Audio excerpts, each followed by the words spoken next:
Ángel. ¿Quién más? ¿Qué sería un antimicrobiano?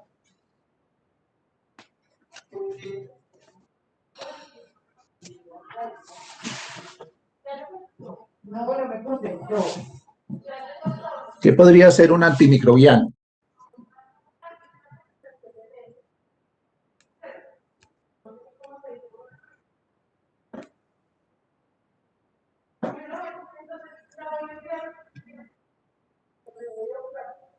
Hola. No hablen tantos porque si no, no podemos seguir la clase. Una sustancia que es capaz pues de reducir la presencia de lo que es los microorganismos. Bueno, una molécula que disminuye, afecta el crecimiento de los microorganismos. Muy bien. ¿Qué es crecimiento en microbiología? Cuando hablamos del crecimiento de microorganismos, hacemos referencia a qué. Ese es otro concepto que tenemos que tener claro. Cuando hablamos y estamos diciendo que la bacteria está creciendo o que las bacterias crecen, ¿a qué hacemos referencia? Sí, señor. La capacidad de colonizar. Eso, capacidad de colonizar. ¿Y qué es colonizar? Aumentar el número. Exactamente. Entonces, partamos de allí. En microbiología, un microorganismo está vivo si tiene capacidad de replicarse, de aumentar el número y hacer colonización. Para eso es un concepto muy importante en microbiología. Ojo, yo no estoy diciendo que tenga capacidad metabólica. Yo puedo tener un microorganismo con capacidad metabólica, pero así, si no se replica y no aumenta el número, entonces microbiológicamente digamos que no es importante. ¿Por qué? Porque es el número de bacterias y la multiplicación bacteriana y la colonización del tejido la que realmente es la que genera el daño. Y eso también es importante porque entre más individuos haya, pues mayor, digamos, efecto tiene que tener el antibiótico sobre la población.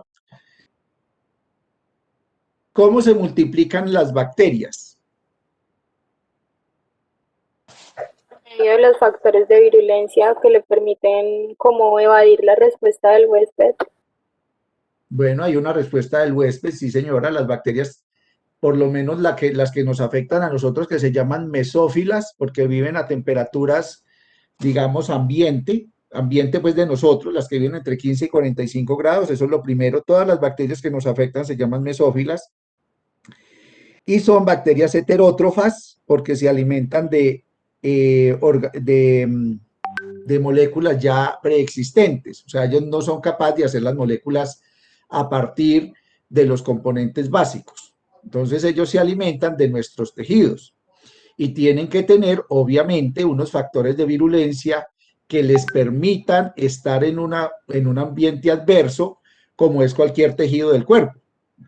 Porque es que en un tejido del cuerpo hay baja concentración de oxígeno, pueden haber radicales libres, hay unas membranas que hay que romper, hay una matriz extracelular que les impide llegar hasta el sitio, hay una piel que les afecta. Entonces, todo eso lo tienen ellos que superar para generar una infección. Por eso las infecciones más comunes se dan en los sitios expuestos y sobre todo en las mucosas. Por ahí es donde entran generalmente los microorganismos. Pero la otra pregunta es, ¿qué necesita qué tipo de división celular utilizan las bacterias? Y eso también es muy importante para entender otro concepto en la resistencia microbiana. Nosotros en las células eucariotas realizamos mitosis y meiosis para dividir la célula. ¿Cómo se llama el proceso de división celular de las bacterias?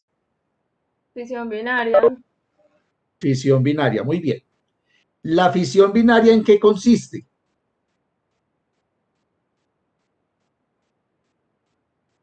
¿En generar qué? De un individuo se producen dos, ¿cierto? eso se llama la fisión binaria. O sea que la bacteria crece, aumenta su tamaño y después se divide en dos. ¿Hay diferencia genética entre esa bacteria 1 y esa bacteria 2 o son iguales?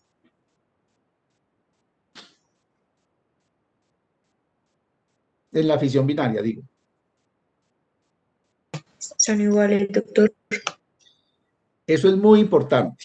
Las bacterias se dividen por fisión binaria y se generan clones. ¿Qué es un clon? Un microorganismo que tiene la misma información genética del anterior. ¿Por qué esto es importante?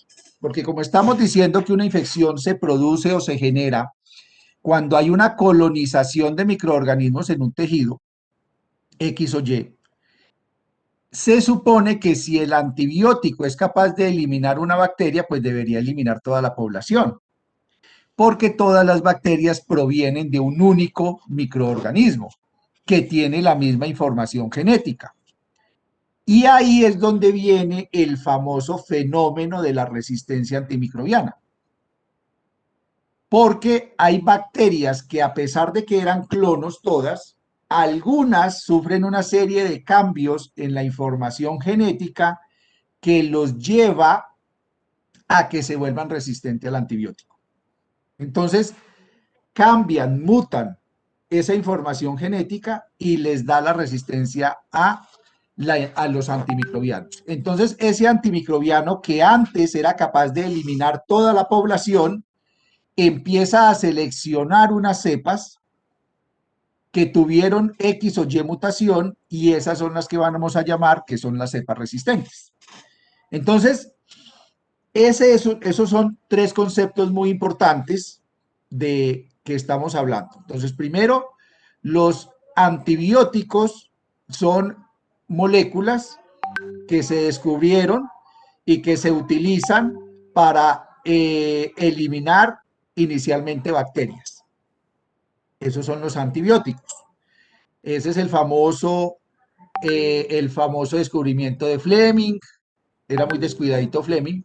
Dejó por allá una caja de Petri abierta en el laboratorio con estafilococo y después salió y se fue, me imagino que a tomarse una cervecita, y cuando volvió después encontró un hongo alrededor de la caja y alrededor de ese hongo no crecían las bacterias, y él describe este fenómeno. Fue, digamos, un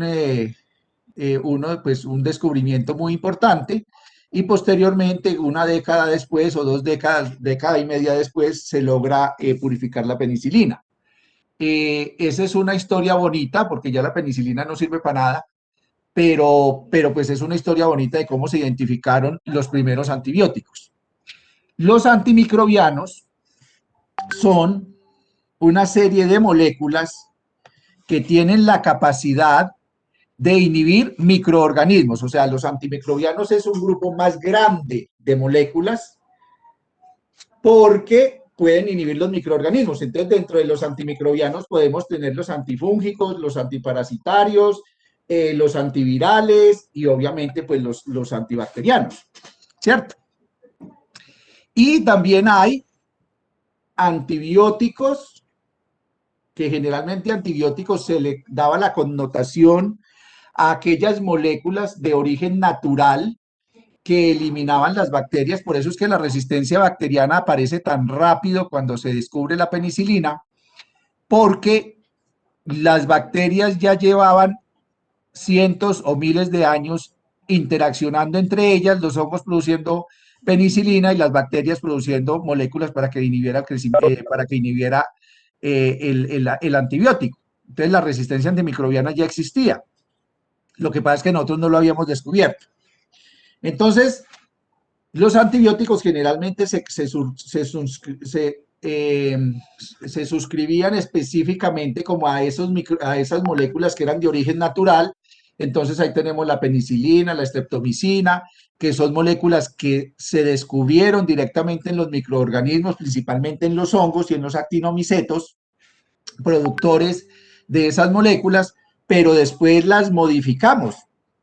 Y gracias a esas modificaciones aparecen toda esta línea también de antimicrobianos que ya no son naturales, que son modificados y algunos completamente sintéticos. Y entonces allá tenemos todos los grupos de las penicilinas, tenemos las cefalosporinas, los aminoglucósidos, los carbapenémicos, bueno, todo ese grupo grande de antibióticos eh, que hoy en día se utiliza antibiótico como indistinto, ya no es, digamos, solo el natural y el sintético, ya se describen de forma inespecífica, eso lo llamamos antibiótico independientemente si es natural, sintético, semisintético, pero entonces ese es el arsenal grande de antibióticos que tenemos. Pero las bacterias, al estar en contacto con ellos, han empezado a generar resistencia. ¿Qué es que una bacteria genere resistencia desde el punto de vista microbiológico?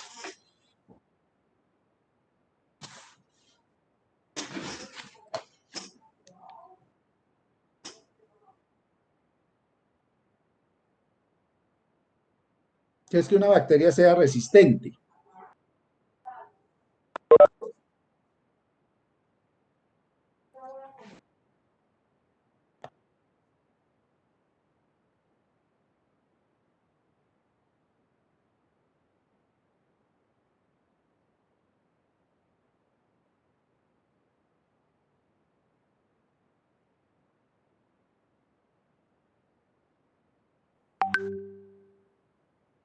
Pues doctor, más que todo cuando mutan y se hacen más fuertes.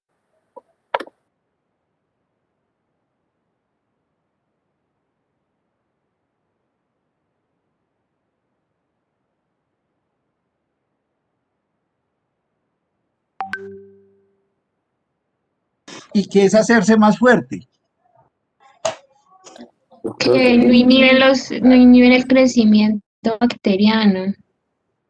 O sea, que tiene capacidad de crecer, eh,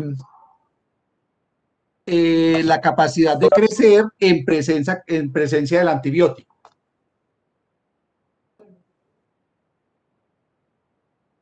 Entonces, eh, entonces eso es la resistencia.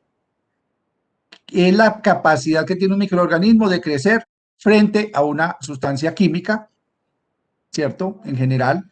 Y si estamos hablando de resistencia antimicrobiana, pues frente a la molécula que supuestamente lo debería inhibir. ¿Por qué digo que resistencia en general? Porque es que las bacterias también se pueden volver resistentes al hipoclorito, a los amonios cuaternarios.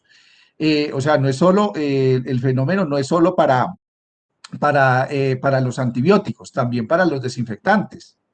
Entonces, es esa capacidad que tiene el microorganismo de crecer de una forma en presencia de ese inhibidor. Bueno, ¿por qué se produce la resistencia? Ya dijimos que era por una mutación o por un cambio genético, pero ¿qué hace de que se lleve o se genere ese cambio?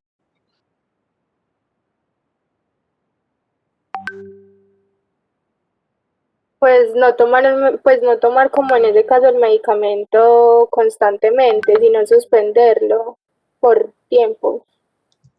Bueno, una causa podría ser la posibilidad de que haya un tratamiento subóptimo.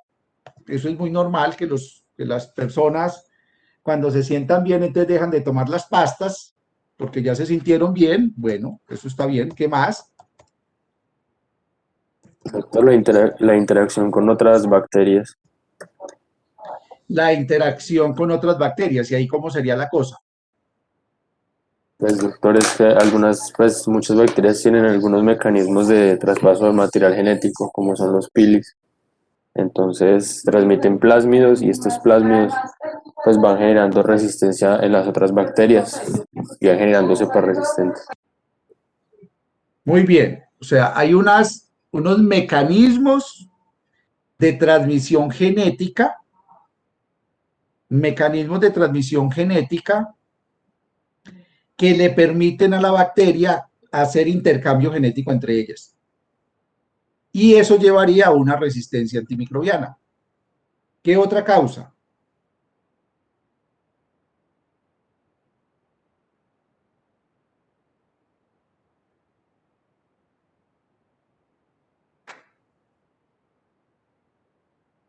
Cuando utilizan desmedidamente los antibióticos. cuando hay un uso desmedido de los antibióticos en la industria, el uso propio de nosotros, cuando se utilizan como factores de crecimiento en algunas industrias también. Entonces todo eso va a llevar o va a generar que las bacterias puedan generar resistencia a los antibióticos. Entonces vamos a ver un videíto antes de empezar. Bueno, dos videitos realmente. ¿Dónde están los videitos?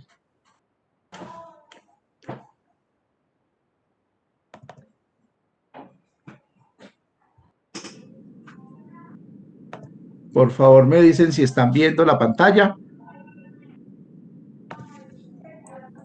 Sí, doctor.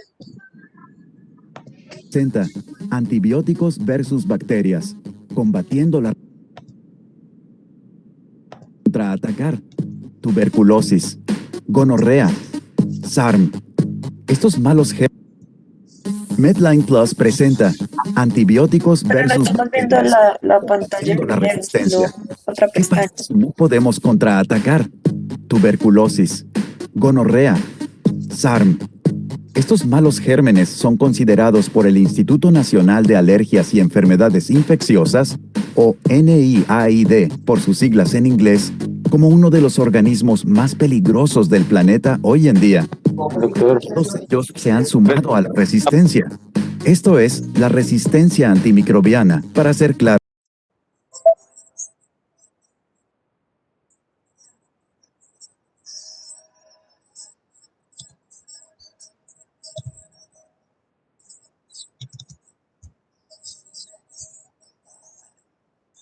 ¿Lo ven mejor ahí? Doctor, ya no vemos nada. Se ve como una pantalla en blanco. A ver.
¿Me escuchan?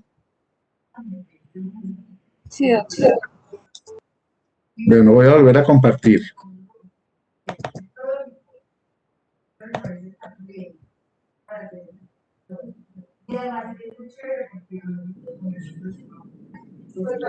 ¿Me dicen si están viendo, por favor? sí, doctor, ahí ya se ve bien. Sí, doctor. Listo, gracias. Combatiendo la resistencia. ¿Qué pasa si no podemos contraatacar tuberculosis, gonorrea, SARM? Estos malos gérmenes son considerados por el Instituto Nacional de Alergias y Enfermedades Infecciosas, o NIAID por sus siglas en inglés, como uno de los organismos más peligrosos del planeta hoy en día. Todos ellos se han sumado a la resistencia.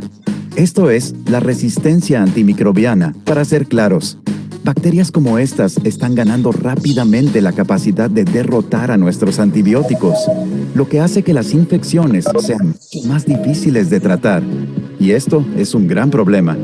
El CDC estima que cada año, más de 2 millones de personas en los Estados Unidos se enferman a causa de infecciones resistentes a los antimicrobianos, lo que resulta en al menos 23,000 muertes. El problema es que otras bacterias podrían unirse a esta resistencia más rápido que las soluciones que podamos encontrar, o que las bacterias se vuelvan inmunes a incluso más antibióticos, lo que conduce a enfermedades que no pueden tratarse. ¿Cuáles son estas bacterias? Muchos tipos diferentes de bacterias han desarrollado resistencia a los antimicrobianos, pero algunas son más preocupantes que otras. La tuberculosis o TB es la principal causa de muerte por enfermedades infecciosas en el mundo, ya que cobra más de 1,5 millones de vidas cada año.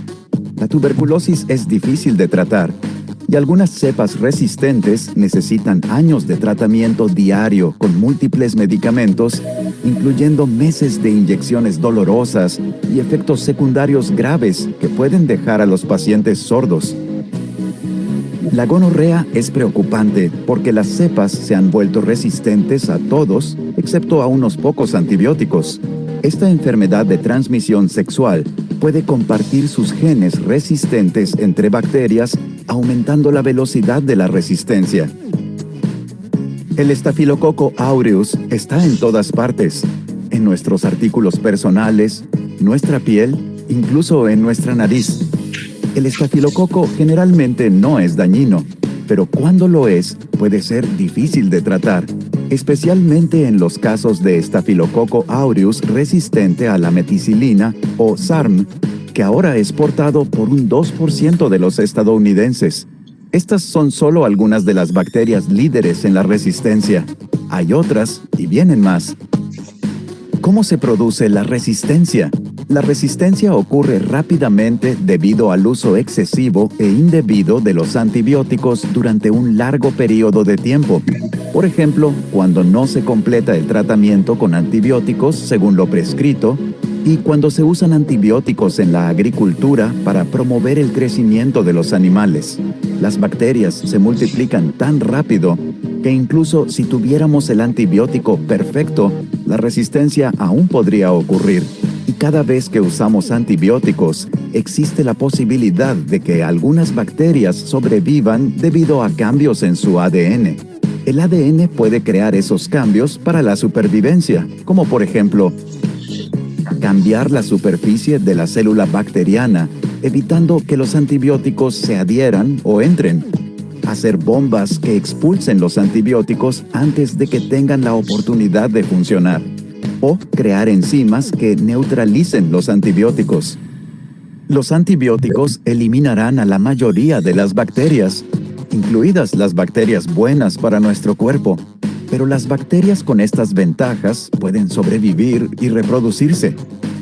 Las bacterias resistentes pueden transmitir los cambios en su ADN a sus descendientes, o incluso a veces entre sí, para generar nuevas cepas de bacterias resistentes a los antibióticos. ¿Qué podemos hacer para luchar contra la resistencia? Como sociedad, usar menos antibióticos puede ayudar a prevenir la resistencia para usarlos cuando sean más apropiados.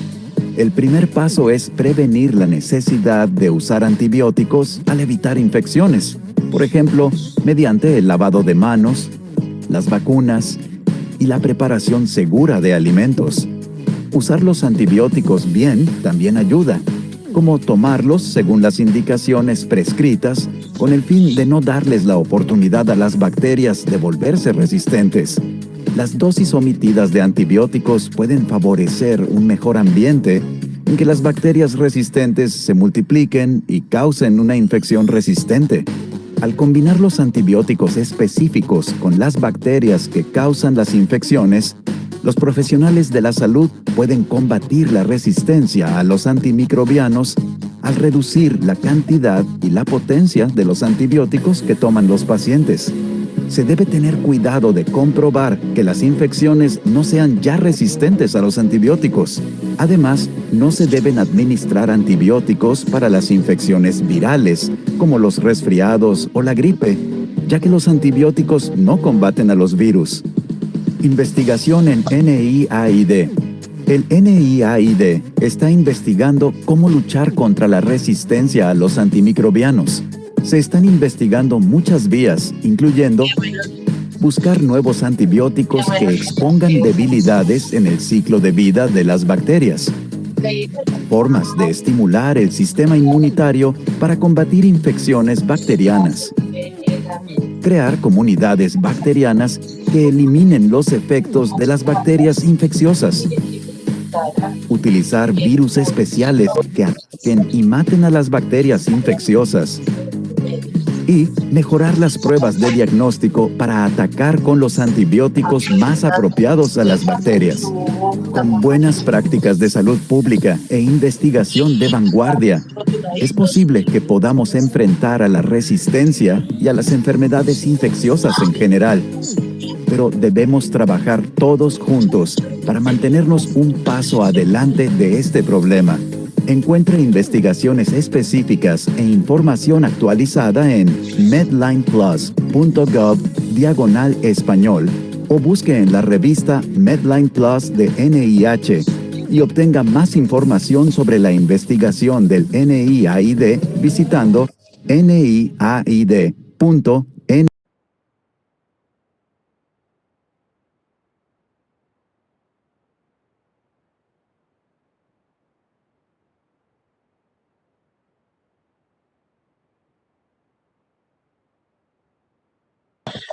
Listo, joven. Entonces ya vimos ese video que pues es muy didáctico y habla de como de todo lo general de la resistencia antimicrobiana. Entonces ahora sí vamos a hablar, ya entrar como en profundidad un poco más en cada uno de los temas. Entonces, por favor, también les voy a compartir la presentación.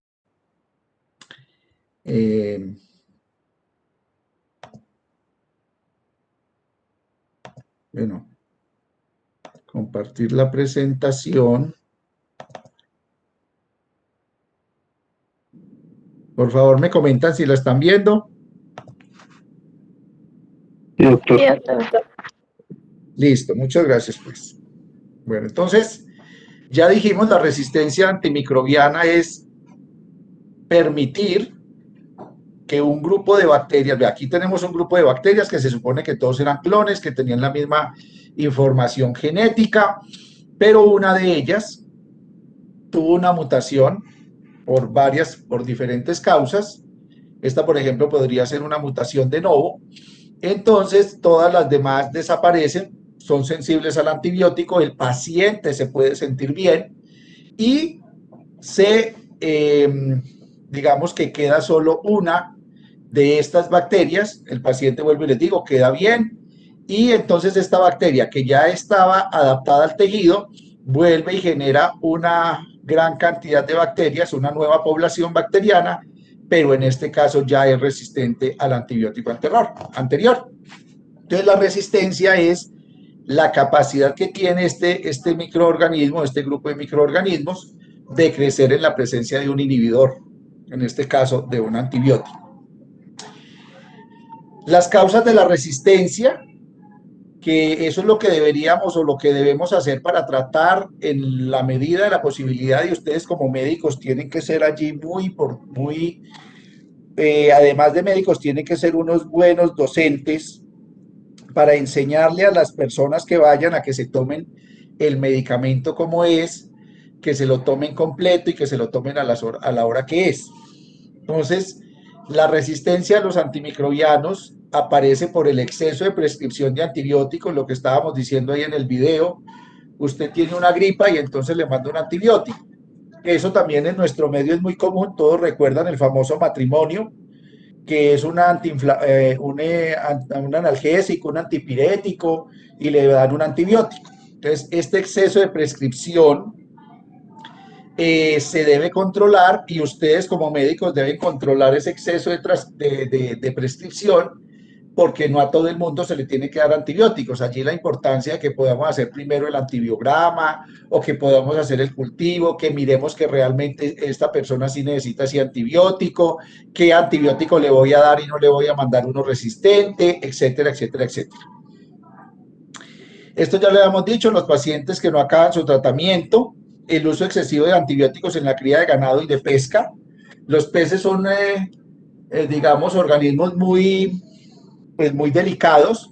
Entonces se adiciona antibiótico al agua para que no les caigan infecciones y pues obviamente aquí se requieren cantidades exorbitantes de antibiótico para ese proceso. Lo mismo lo que decíamos ahora en la cría del ganado, de los cerdos, de todos los animales, pues obviamente solo darle antibiótico al que está enfermo y no darlo como un factor de crecimiento. Por ejemplo, a los pollos les daban antibiótico como factor de crecimiento, entonces no se les debe dar. Control inadecuado de las infecciones en los hospitales y clínicas. Ustedes no sé si lo saben, pero todos los hospitales y clínicas tienen que tener un control muy estricto de los microorganismos que hay en sus ambientes para saber qué resistencia tienen, y eso es muy importante porque recuerde que hay algo que se llaman las infecciones adquiridas en el hospital, pues en el campo hospitalario. Entonces son infecciones generalmente mucho más graves porque las bacterias ya son resistentes a casi todos los antibióticos porque viven en el ambiente hospitalario. Entonces la importancia de que se esté haciendo una rotación adecuada de los desinfectantes cada cierto tiempo, de estar vigilando la resistencia, no solo al antibiótico, sino a los desinfectantes, etcétera, etcétera. Falta de higiene y saneamiento deficiente, pues obviamente, si no hacemos una desinfección adecuada, por eso es que, por ejemplo, ahora con el SARS se dice, mire, un lugar donde se puede contaminar usted fácilmente en los baños, pues porque ustedes saben que el SARS se transmite pues por esa vía aérea, entonces, y también se elimina por heces, y también se elimina pues por secreciones, entonces una mala o deficiencia, una deficiente falta de higiene en los lugares públicos, y bueno, y también en la casa obviamente, pero pues más en los públicos, va a generar problemas graves. Y esta es otra cosa, que este es un problema actual en la falta de desarrollo de nuevos antibióticos. Generar un antibiótico nuevo se puede demorar entre 10 y 15 años. Porque igual como se hace con las vacunas y ahora con el coronavirus, que la fase 1, que la fase 2, que no sé qué, todas esas fases hay que hacerlas. Pero con los antibióticos es más difícil, pues porque el antibiótico solo se prescribe en un sitio específico. Entonces hacer los estudios en población son mucho más demorados que otros estudios. Entonces, por eso es que decía el video que nos estábamos quedando sin armas, porque ya es muy difícil sacar un antibiótico y generalmente las bacterias están generando resistencia más rápidamente. Bueno, ¿cómo se propaga? Y esto es algo bien interesante. Una cosa es que no la produce, pero la otra es cómo se propaga. Obviamente la resistencia antimicrobiana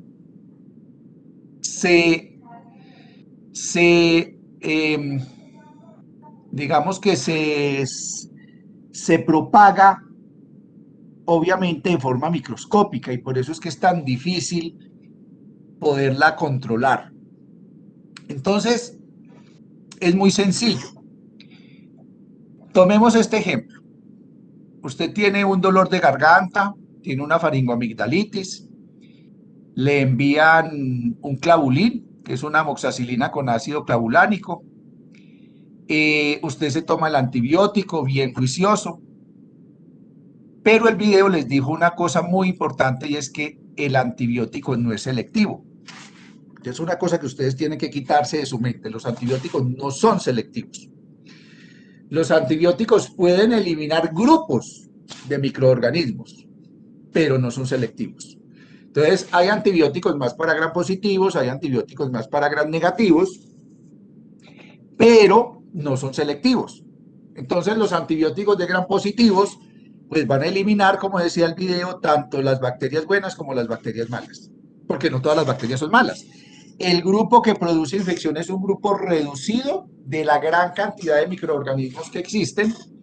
Por lo tanto, hay microorganismos benéficos. Es más, los necesitamos.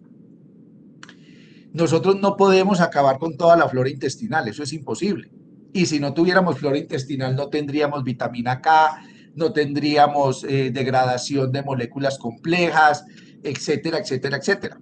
Es más, yo les contaba a ustedes que hay unos estudios ahora que están demostrando que de acuerdo a la flora bacteriana, podemos estar más propensos a tener enfermedad cardiovascular porque las bacterias pueden producir moléculas proinflamatorias y como eso se produce todos los días a toda hora en el intestino humano, entonces por eso es que se puede generar afectaciones a futuro por las bacterias que tenemos. Y eso lo vimos ayer con los famosos probióticos. Los probióticos son bacterias que son buenas porque regulan el crecimiento de otras bacterias, entonces es bueno que usted tenga buena cantidad de probióticos en el intestino, sea hombre o mujer. Y hay que tratar de controlar esas bacterias patógenas per se que pueden hacerle daño al humano. Entonces, cuando usted se toma un antibiótico, el antibiótico elimina la gran mayoría de los microorganismos sensibles en diferentes partes del cuerpo, no solo en su garganta. También si usted tiene en el oído algunas bacterias que pueden ser buenas, pues las elimina, en el intestino también las elimina, en la vagina también las elimina. Entonces, ese antibiótico después se elimina en las heces. Y ese antibiótico va a terminar en las aguas hervidas o en las aguas residuales. Y esas aguas residuales terminan cayendo ¿dónde? ¿Dónde terminan las aguas residuales de nuestros municipios? Los ríos, doctor. ¿Dónde, perdón?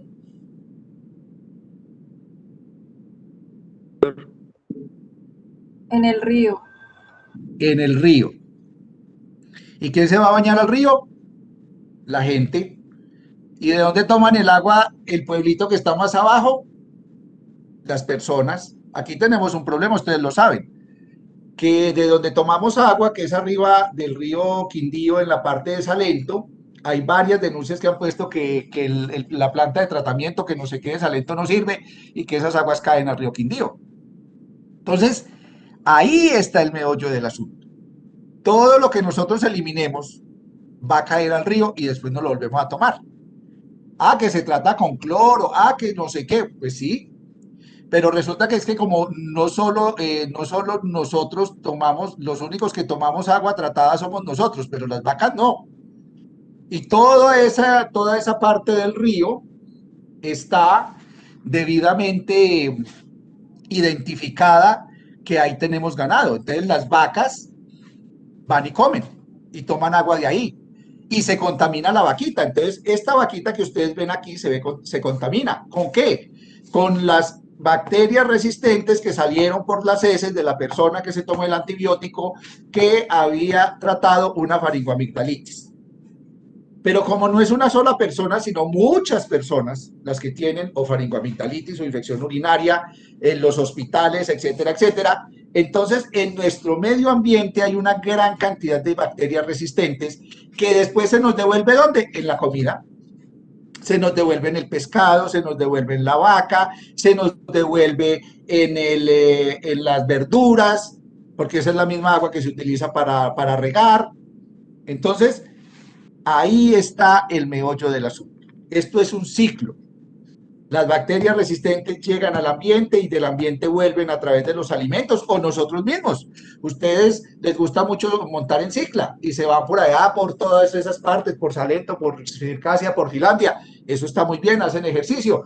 En esa tierrita que traen en su cicla y la llevan para la casa, ahí pueden venir bacterias resistentes. Y si usted no barre bien, después se le cae una manzana al piso o algo para comer y usted se lo come y ahí se me comió la bacteria resistente. Entonces, esto es un ciclo.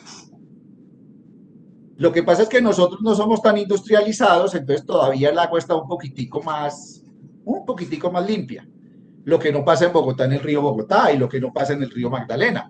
Pero la resistencia antimicrobiana ya está en el ambiente por todos los antibióticos que tomamos. Y eso que estamos hablando del antibiótico que usted se tomó porque estaba enfermo. No estamos hablando de las toneladas de antibióticos que se toman para lo que no se necesita. Y no estamos hablando de la tonelada de moléculas que botan las industrias de múltiples cosas, industrias de, por ejemplo, de pinturas, industrias de no sé, de jugos, de no sé qué, que utilizan muchas moléculas químicas, pues esas moléculas químicas también pueden ayudar a la resistencia.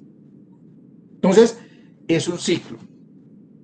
Y por eso es que hay bacterias resistentes. Y hay un sitio muy bonito para la resistencia, pues que son nuestros hospitales. Claro que sí. Nuestros hospitales son la principal causa de resistencia, pues porque allí se trabaja con antibióticos. Entonces, de allí la importancia de hacer la vigilancia. Entonces, los que conocen Armenia y los que son de Armenia saben que allí por la quebradita que nace aquí en el norte, casi por ahí donde queda el centro de convenciones, esa quebradita recoge todas las aguas sucias de casi todo el norte de Armenia. Ese es el puente que hay ahí para entrar a Armenia. Está esa cañadita. Y esa cañadita, ¿saben dónde cae? Al río Quindío. Y de ese río Quindío después cae al río La Vieja. Y de ahí para abajo, toda esa gente que toma agua de ahí, toma toda la cochinadita que está en el norte. Y cae allá. Y eso cae al río La Vieja, y el río La Vieja es el acueducto de muchos, de Alcalá y de toda esta gente aquí para abajo del valle. Entonces, por eso les digo que esto es un ciclo de nunca terminar. Entonces, así se propaga la resistencia. Después de que ya está dada, se propaga a través del ambiente y se propaga a través de cada uno de nosotros.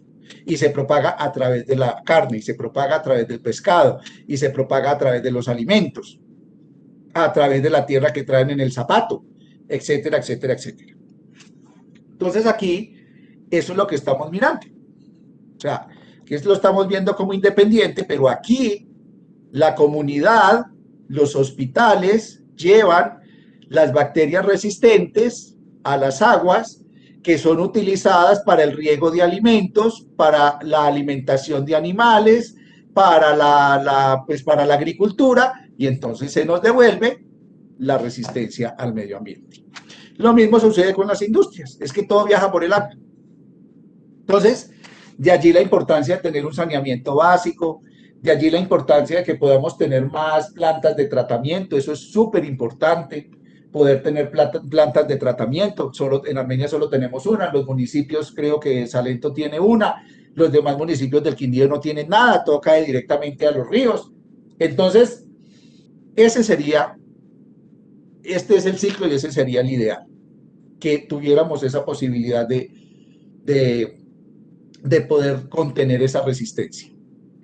Bueno, ya lo dijimos, que es un antibiótico, es una sustancia química que generalmente, inicialmente fueron producidas in vivo, pues las bacterias lo produjeron, y después entonces se hicieron derivados sintéticos, y a eso lo estamos llamando, y allí entonces se generan dos grupos, que son los bactericidas y los bacteriostáticos. Recuerden ustedes que los bactericidas son los que rompen, voy a decir algo, matan, y pongo comillas, la bacteria, y el bacteriostático es aquella que evita la multiplicación de la bacteria.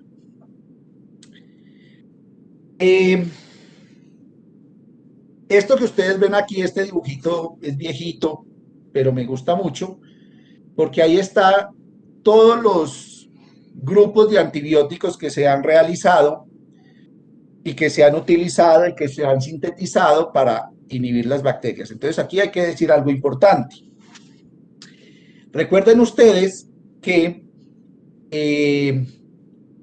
siempre el ideal de un medicamento o de un fármaco es que sea lo más diferente posible, o que ataque blancos lo más diferente posibles a la célula eucariota. Por eso tratar un virus es más tóxico, porque siempre tengo que afectar la célula. Tratar una bacteria, entonces empezamos a buscar las diferencias. La bacteria tiene membrana, sí, la célula eucariota tiene membrana, sí. Pero es que los lípidos de la membrana de la bacteria pueden ser diferentes. Es que la bacteria tiene pared y nosotros no tenemos pared. Es que la DNA polimerasa de una bacteria es diferente, digamos, en su composición de aminoácidos, aunque tenga la misma función de la que tenemos la célula eucariota. Entonces, se buscan blancos que sean lo suficientemente diferentes para poder tratar de buscar que sean lo menos tóxico posible, pero aún así tienen que tener toxicidad. Entonces tenemos un grupo grande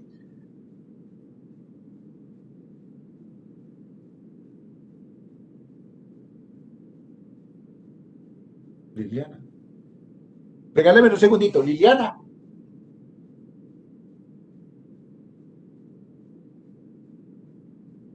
No. Entre. Entre. Ah, entonces espera un momentico que termine en el simulacro. Bueno. Entonces resulta, jóvenes, que uno de los primeros grupos, y aquí fue donde se identificó la penicilina, son este grupo de antibióticos que inhiben la síntesis de la pared celular. Recuerden ustedes que las bacterias gram positivas y gram negativas tienen una pared. La pared de las gram positivas generalmente tiene mayor peptidoglucano, la pared gram negativa tiene peptidoglucano y como una capa lipídica externa, pero hacen parte de la pared. Entonces, esta síntesis de la pared son inhibidos por cicloserinas, vancomicinas, bacitracinas, penicilinas, cefalosporinas, monobactámicos y carbapenémicos. Y así se inhiben la síntesis de la pared, tratando de buscar un blanco que sea diferente al blanco de nosotros. Como nosotros no tenemos pared, pues se busca esa parte. Tenemos otras moléculas que inhiben la replicación del genoma viral, en este caso que inhiben la DNA girasa. Recuerden ustedes que la DNA girasa es una enzima que quita el superenrollamiento del ADN cuando se está haciendo la duplicación del ADN. Y como la bacteria es un clon, entonces se supone que ese clon debería tener la misma información genética y tiene que duplicar el material genético para darle origen a la otra bacteria. Entonces la DNA girasa no permite, digamos, la DNA girasa permite que el superenrollamiento se libere y se pueda seguir el proceso de duplicación. Entonces la DNA girasa lo que hace es, entonces se inhibe la DNA girasa, entonces no se puede hacer el proceso de duplicación del ADN y se genera ruptura del ADN y se genera entonces un proceso de muerte celular. Dentro de ese grupo, entonces tenemos las quinolonas, como el ácido nalidíxico y la norfofloxacina. Tenemos otros antibióticos que inhiben la RNA polimerasa dependiente de DNA, que ahí tenemos la rifampicina. Este antibiótico se utiliza mucho para la tuberculosis. Bueno, tenemos otro grupo grande de antibióticos que se utiliza para inhibir la síntesis de proteínas, o sea, que inhiben los ribosomas bacterianos. Entonces aquí tenemos los macrólidos y aquí tenemos también el cloranfenicol, la clindamicina y la lincomicina. Esto para la síntesis de la subunidad grande y esto es para la síntesis de la subunidad pequeña del ribosoma. Ambos van a inhibir la síntesis de proteínas. Entonces aquí tenemos las tetraciclinas, tenemos aminoglucósidos y hay otro grupito chiquito que inhibe la síntesis de proteínas inhibiendo el RNA de transferencia. Recuerden ustedes que el RNA de transferencia es el RNA que transfiere los aminoácidos para generar las proteínas.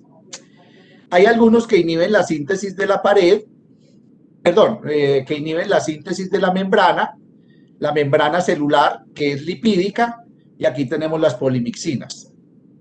Y hay otro grupo de antibióticos que inhiben la producción de ácido fólico, que es el trimetopinsulfa. Lo que pasa es que este antibiótico ya es las bacterias son muy resistentes a él y generaron otra vía metabólica para generar el ácido fólico. Bueno, entonces, estos son todos los tipos de antibióticos que hay y los sitios donde ellos funcionan. Entonces, ¿qué hacen las bacterias? Tienen diferentes mecanismos de resistencia para tratar de inhibir todos estos antibióticos. Entonces, para este grupo de bacterias de la síntesis de la pared, entonces las bacterias se idearon unas enzimas que se llaman las beta-lactamasas. esas enzimas beta-lactamasas lo que hacen es dañar el anillo beta-lactámico, y el anillo beta-lactámico es el punto más importante de producción de todos estos antibióticos.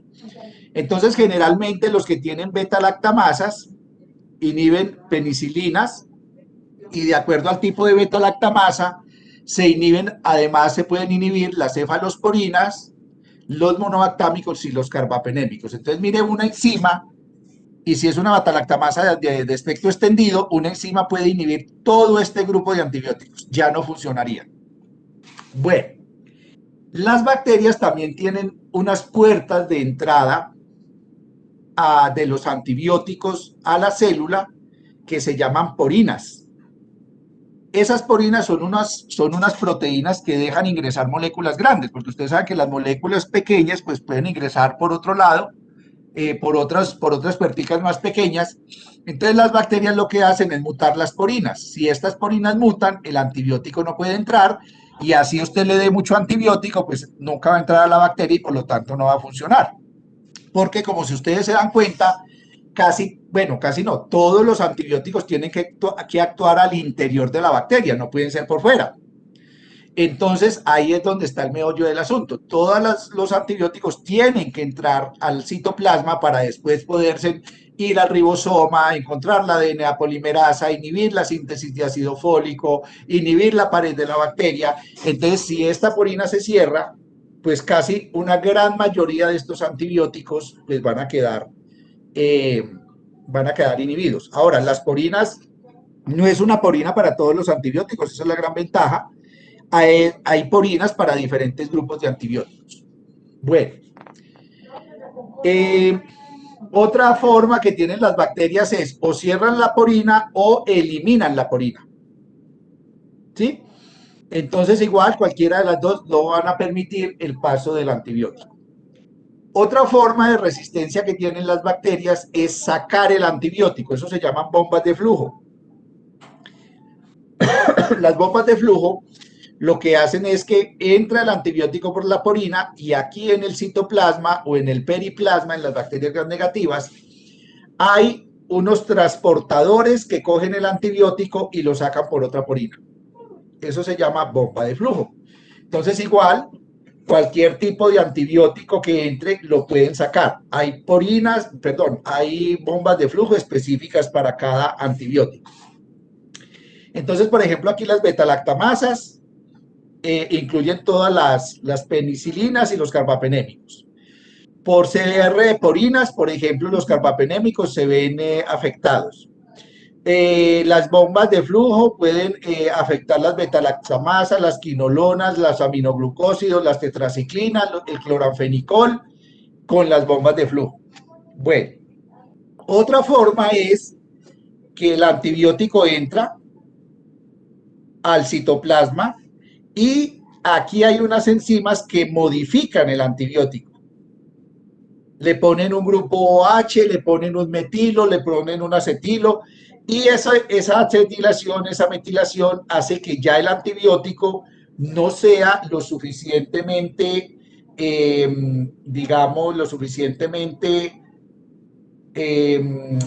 ¿cómo se llamaría? Lo suficientemente... no pueden hacer una interacción lo suficientemente con el sitio blanco de donde actúa.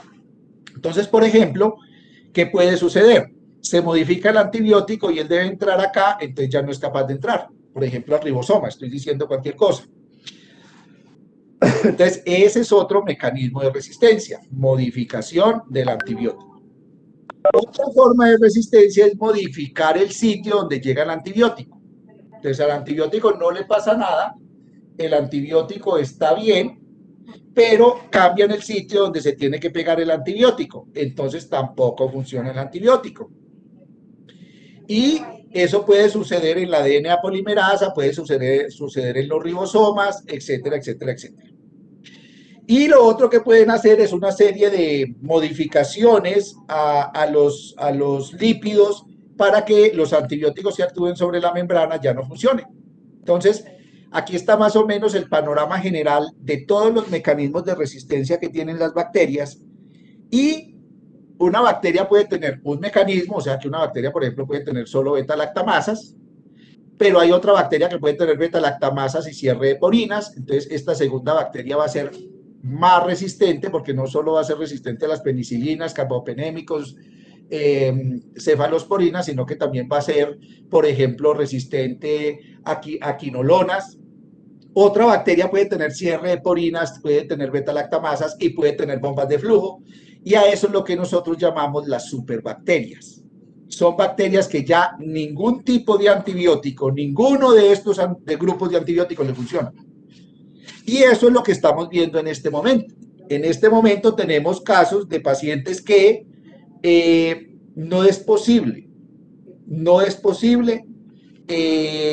tratarlos porque no hay antibiótico que les sirva. Bueno, Taylor, una pregunta. Qué pena, muchachos, un momentico. Es que María Elena es que va a mandar ya los sueritos. Ah, bueno, listo. Muchas gracias.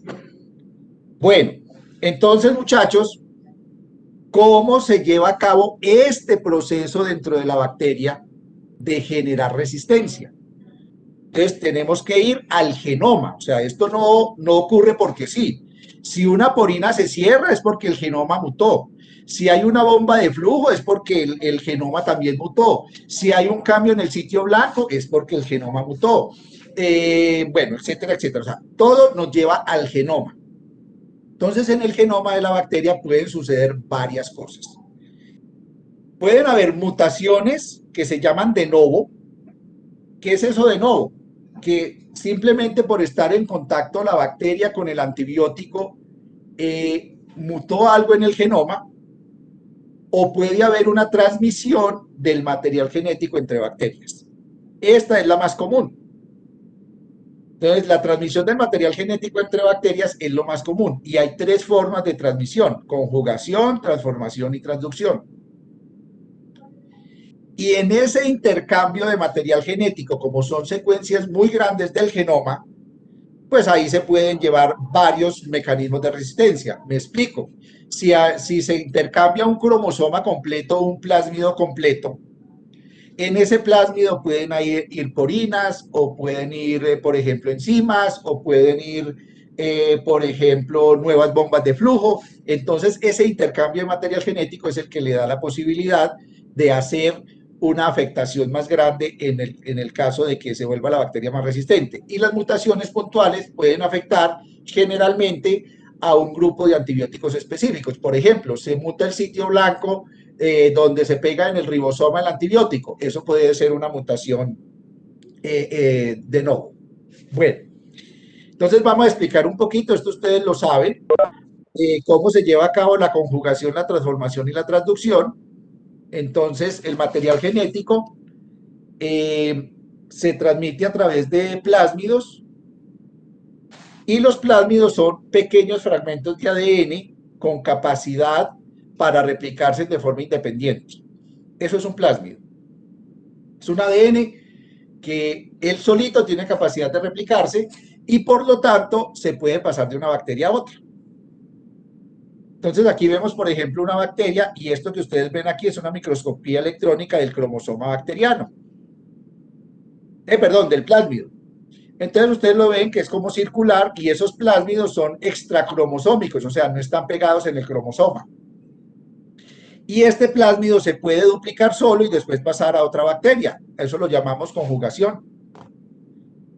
Dentro de esos plásmidos pueden haber algunas secuencias que se llaman transposones. Los transposones son secuencias que tienen capacidad de saltar. Uno habla, bueno, pero ¿cómo es que en el ADN se salta?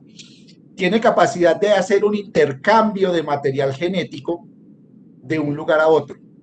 Y eso ocurre porque dentro del ADN hay unas secuencias que se llaman palindrómicas, que son repeticiones comunes dentro del genoma, y entonces el transposón puede pasar un pedazo del genoma de un lugar a otro.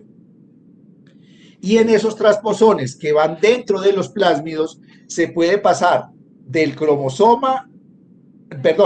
plásmido hacia el cromosoma y dejarlo pegado en el cromosoma, y ya le queda todo a la bacteria. Hay diferentes tipos de transposones, muchos de ellos tienen capacidad de duplicar el material genético y pegarlo en otro lado, esos son los más complejos, pero esa es una forma muy eficiente de generar transmisión de genes de resistencia. Dentro de los transposones hay una estructura que se llama integrón, y en el integrón es donde se empaquetan generalmente grandes pedazos de ADN, y esos pedazos de ADN son los que llevan la resistencia a los antibióticos. Bueno, aquí vemos Señor. Qué pena. ¿Ese transposón es el que pasa la información de una bacteria a otra o es el que la...? El transposón generalmente pasa la información del cromosoma, del plásmido al cromosoma. Y dentro del transposón está el integrón, que es donde lleva la información genética realmente el transposón.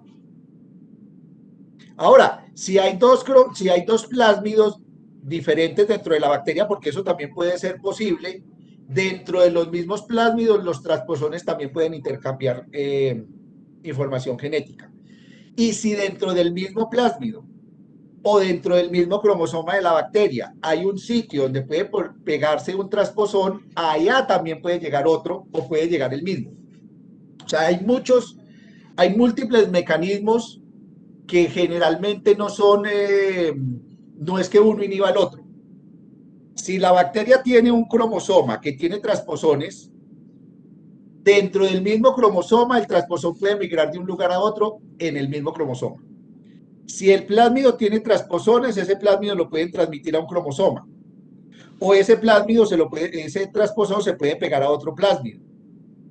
O los dos plásmidos pueden mandar transposones al cromosoma bacteriano. Entonces, la posibilidad de intercambio genético a través de los plásmidos, y en este caso, los plásmidos que tienen transposones, y fuera de eso, que tienen integrones, pues es muy grande, y por eso se puede rápidamente generar resistencia a los antibióticos.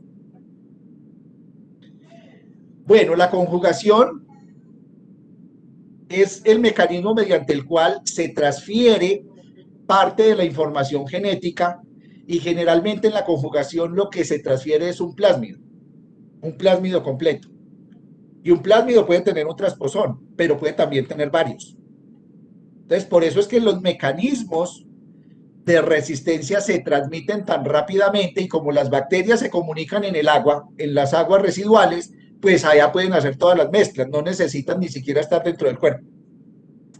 Entonces, esta micrografía electrónica, lo que ustedes ven es una bacteria que está haciendo un pili que comunica una bacteria con otra, y a través de este pili se transmite el plásmido de una bacteria a otra. Esta bacteria tiene capacidad de hacer el pili y le pasa el plásmido a esta bacteria para que también haga el pili, pero ese plásmido a su vez puede tener resistencia a antibióticos o puede tener resistencia a desinfectantes, etcétera, etcétera, etcétera. Ese plásmido puede tener puede suceder varias cosas, o quedarse aquí afuerita como un plasmidito acompañando el cromosoma, o ese plásmido también se puede unir al cromosoma. Ese plásmido después puede salir del cromosoma y, como ustedes ven aquí, se equivoca y deja genes del plásmido dentro de la bacteria, y aquí pueden haber genes de resistencia. O sea, dentro del mecanismo de transmisión de la información genética hay muchas posibilidades para que la transmisión de la resistencia antimicrobiana se dé de forma muy eficiente. Bueno, otra forma de transmisión es a través de los bacteriófagos. Los bacteriófagos son bacterias que infectan, virus que infectan bacterias. Los bacteriófagos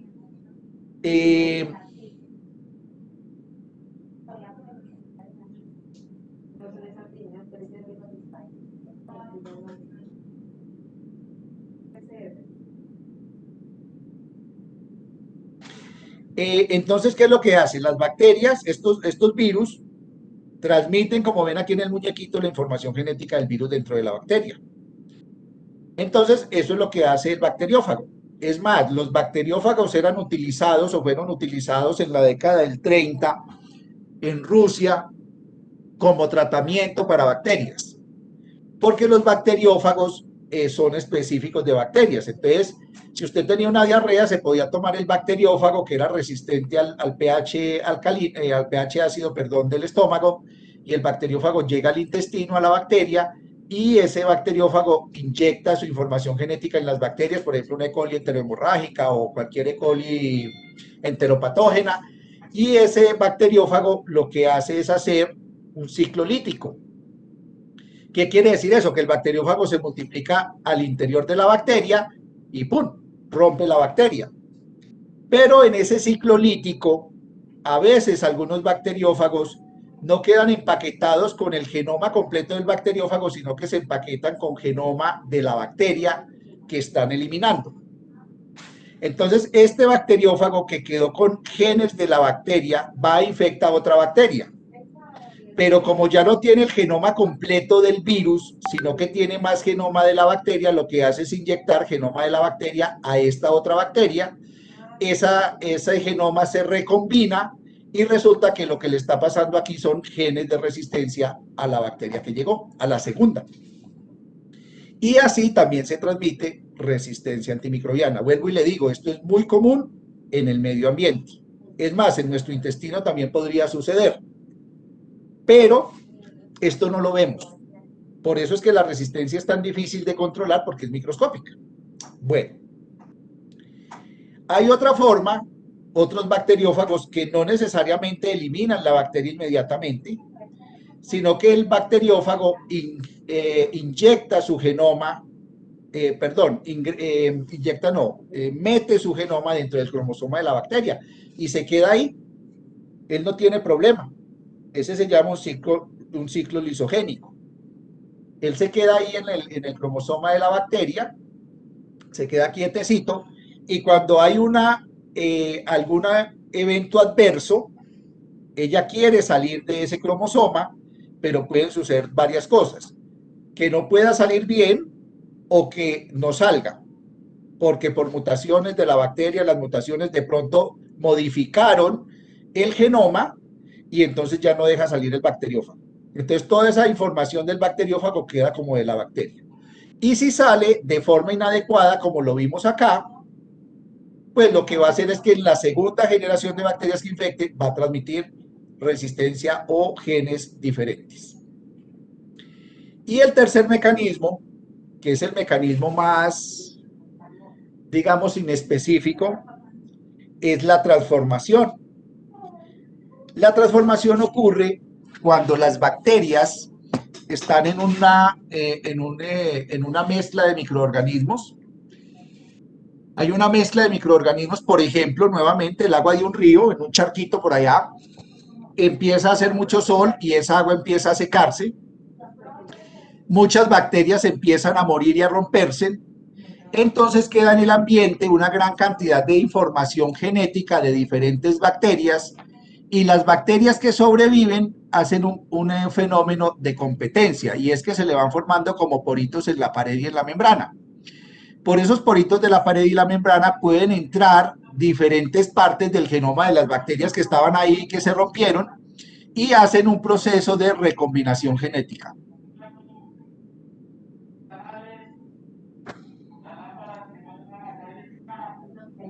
Bueno, entonces las bacterias hacen un proceso de recombinación con esos genomas de esas bacterias muertas, y entonces ingresan a esa bacteria información genética de las bacterias que murieron. Después, por ejemplo, esa bacteria que estaba secando volvió y llovió, y ya se fue en el agua, y entonces ya quedó con unos genes resistentes. Entonces, si ustedes ven, estos mecanismos de resistencia no permitirían que seamos capaces de controlar la resistencia bacteriana, porque esto ocurre en el medio ambiente, puede ocurrir en el intestino, puede ocurrir en el intestino de la vaca, puede ocurrir en el intestino del cerdo, puede ocurrir en las heces que el perrito dejó por allá tiradas, o las aguas residuales que salieron que cayeron al río. Entonces, son mecanismos genéticos muy, muy complejos. No, mentira, no son complejos, realmente eso no es complejo. Antes creería yo que son muy fáciles de llevar a cabo y por eso es que se puede generar esa resistencia. Bueno, uno de los problemas grandes con la resistencia antimicrobiana son las concentraciones subóptimas del antibiótico. Los antibióticos, como ustedes vieron, tienen diferentes formas de actuar. Actúan en la pared, actúan en el ribosoma, actúan en la membrana celular, actúan en la replicación del genoma, etcétera, etcétera, etcétera. ¿Cierto? En ese orden de ideas, cuando la bacteria empieza a tener ese daño por el antibiótico, respuesta SOS. Esa respuesta SOS es una respuesta a un daño inducido en la bacteria. Entonces, inmediatamente la bacteria activa una serie de mecanismos de reparación del ADN o de la información genética, de tal manera que cuando se hacen esas reparaciones, la bacteria se equivoca y, por ejemplo, aquí, ustedes saben que si esto es una guanina, aquí debería ir una citosina, ¿cierto? Entonces no la repara de forma adecuada y puede generar una mutación. Y eso puede ocurrir por concentraciones subóptimas del antibiótico. El antibiótico, cuando está en las concentraciones subóptimas, no hace el efecto fuerte que tiene que hacer de inhibir la pared o de inhibir la enzima o de inhibir el ribosoma. Entonces se da chance a que las bacterias generen esa respuesta SOS y eso lleve a que se genere una mutación de novo. Por eso es que utilizar antibióticos en concentraciones bajas o inadecuadas o no tomarse la dosis cuando es o como es, puede generar resistencia a los antibióticos. Entonces, pues ahí se les cuenta todo esto porque ustedes jóvenes, vuelvo y les digo, cuando sean médicos van a tener que permitir realizar y enseñarle a las personas que deben tomarse todo el tratamiento y solo mandar el antibiótico cuando se requiera. Preguntas hasta acá.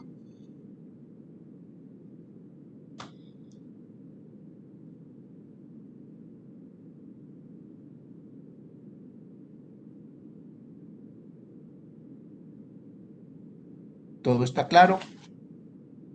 Sí, doctor. Bueno, esto pues ya lo habíamos visto, los diferentes mecanismos de resistencia. Nuevamente era para recordar pues todos los antibióticos y los diferentes mecanismos de resistencia para estos antibióticos. Y entonces ahora vamos a hablar de dos cosas muy importantes que son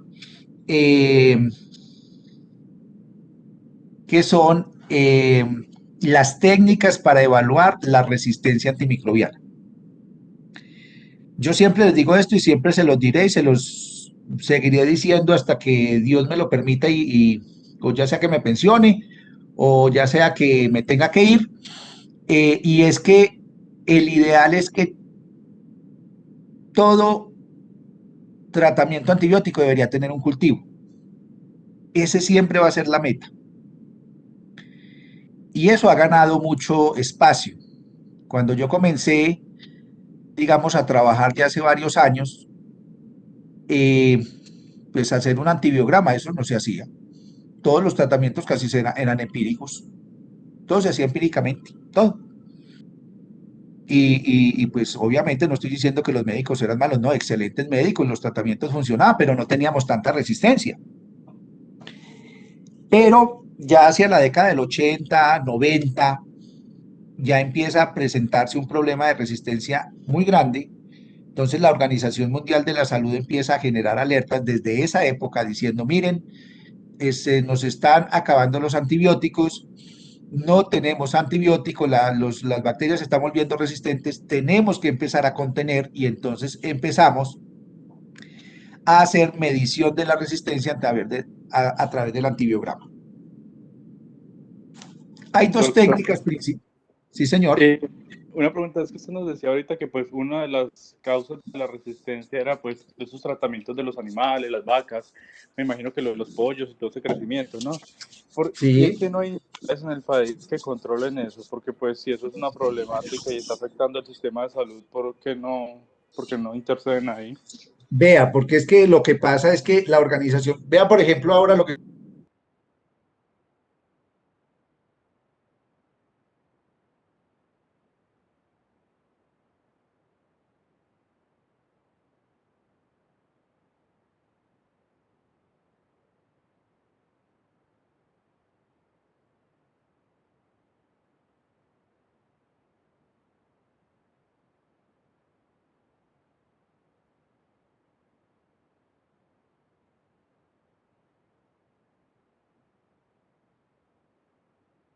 Doctor, no lo escuchamos.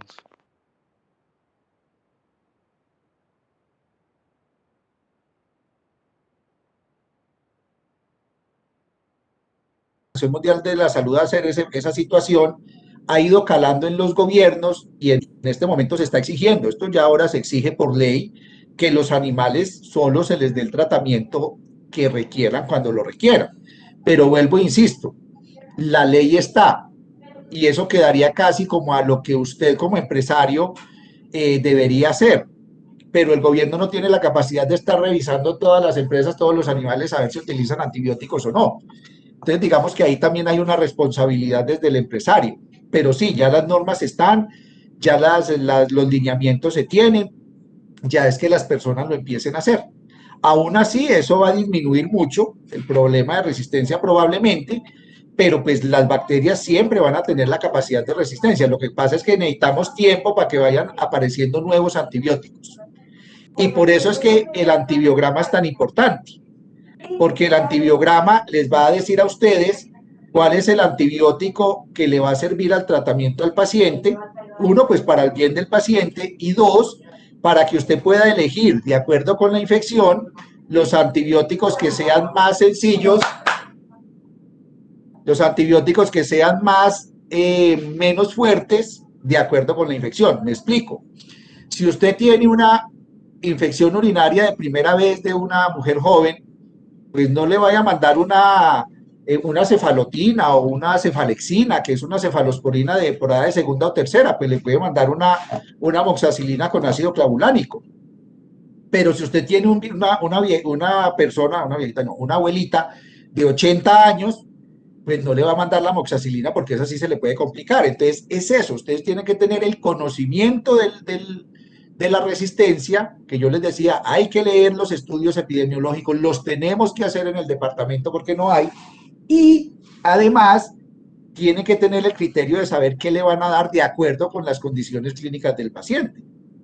Todo eso se tiene que hacer y se tiene que hacer de forma adecuada porque si no, no vamos a contener el problema de resistencia. Y en últimas, pues todos vamos a ser jodidos. Usted llega a una UCI y no tiene un antibiótico que le sirva porque esa bacteria tiene resistencia a todo, pues lo más seguro es que va a morir. Entonces, y eso ya ha pasado, o sea, eso no es cuento que aquí en el departamento ya ha pasado. Aquí hace más o menos 3 o 4 años hubo una paciente que ningún antibiótico de los que teníamos, tuvieron que traer antibióticos de Venezuela, que aquí no nos llegaban para tratar ese paciente. Pues, pacientes de ese tipo que ya no les sirve nada, que además pueden tener un sistema inmune ya muy deteriorado, pues obviamente pues eso ayuda a que haya también mayor resistencia, porque el VIH nos enseñó que por más antibióticos, moléculas que tengamos, si el sistema inmune no funciona, no hay nada que hacer. Bueno, entonces sí, eso ya hay normas, los países han normalizado, hay normas que impiden ya el uso de antibióticos como factor de crecimiento de las bacterias, todo eso ya está, la cuestión es que sí lo cumplan. Pero aún así, vuelvo y les digo, yo no sé cuántos millones de cabezas de ganado existen en el país. Esos animales se enferman, hay que aplicarle antibióticos, y los antibióticos pues son los mismos que nos aplicamos nosotros, o sea, la presencia de la resistencia siempre va a estar y va a estar muy al orden del día. Bueno, entonces, ¿cómo vamos a evaluar la resistencia? El primer método que aparece, que no es un método nuevo, esto es un método de hace muchos años, de la década por ahí del 50, 60, es el método de Kirby-Bauer. Fueron dos investigadores Kirby-Bauer que hicieron este método. ¿En qué consiste? En hacer una siembra masiva de las bacterias. Yo no sé si ustedes alcanzan a ver unas rayitas aquí. Esas rayitas son la siembra masiva de la bacteria. Obviamente tiene que estar pura, aislada. Y se ponen estos papelitos impregnados con el antibiótico. Véanlo acá. Igual acá, este ya es un Kirby-Bauer super guau, porque aquí ya viene, mire, este cosito redondo y trae los antibióticos. Obviamente esto es mucho más costoso, nosotros no lo trabajamos, nosotros trabajamos los encidiscos solitos, aquí pegaditos, pero igual funciona y si usted lo tiene bien estandarizado no tiene ningún problema. Entonces, ¿qué es lo que sucede? El antibiótico, bueno, el medio que se utiliza es el agar, se me olvidó el nombre del agar, no puede ser. No es Platcaun, no es Platcaun, Saburo, Taller Martín. ¿El qué? Taylor, ¿cuál es el medio de cultivo para los antibiogramas? Se me olvidó. El Müller, gracias. Müller-Hinton. No Hilton, sino Hinton, con N. El Müller-Hinton es un medio especial, porque es un medio que tiene un poquitico menor concentración de agar que los otros agares y además tiene una baja concentración de sales. ¿Para qué? Para que el antibiótico que esté impregnado aquí en este papelito se difunda a través del agar y pueda entrar en contacto con la bacteria. Entonces, por eso tiene que tener baja concentración de sales, porque las sales se le pueden unir al antibiótico y no lo dejan desplazar. O en algún caso, si hay mucha sal, pues digo yo, sales no es solo sodio y cloro, sino magnesio, manganeso, todas esas cosas. Eso podría, en algún caso, inhibir el antibiótico. Entonces, por eso, el método de Kirby-Bauer se hace con ese medio de cultivo, no es en cualquier medio de cultivo, Müller-Hinton. Igual, si se va a utilizar un caldo, que ya lo vamos a ver, también se utiliza el caldo Müller-Hinton. Entonces, ese medio es un medio que permite la difusión del antibiótico y entonces el antibiótico entra en contacto. Si la bacteria es sensible, deja de crecer a una concentración X que no conocemos, que no sabemos, pero la bacteria no es capaz de crecer. Y entonces forma estos halos que nosotros llamamos halos de inhibición. Mírenlos acá. Entonces, después, ¿qué sigue? Nosotros con una regla, al otro día medimos todo el ancho de la circunferencia, medimos todo el ancho del halo, y eso es lo que informamos. Entonces ponemos el nombre del antibiótico, ciprofloxacina. Voy a inventarme cualquier cosa, 18 milímetros. Cefalexina, 25 milímetros. Ácido nalidíxico, 3 milímetros. Y al frente les ponemos si es sensible, resistente o intermedio. Si es sensible es porque el halo es mucho más grande que el valor de referencia. Cada antibiótico tiene un valor de referencia. Entonces, si el halo es muy grande y es más grande que el valor de referencia, lo consideramos sensible. Si el halo está en el rango de lo que llamamos intermedio, lo ponemos intermedio. Y si el halo es demasiado pequeño frente al valor de referencia, lo ponemos resistente. Todo eso se le informa a ustedes y ahí nosotros también en el antibiograma utilizamos diferentes grupos de antibióticos. Utilizamos un aminoglucósido, utilizamos un carbapenémico, una cefalosporina, una penicilina, una quinolona, para que haya una representación de los grupos de antibióticos que hay y si ese antibiótico es resistente, pues probablemente es resistente a todo el grupo.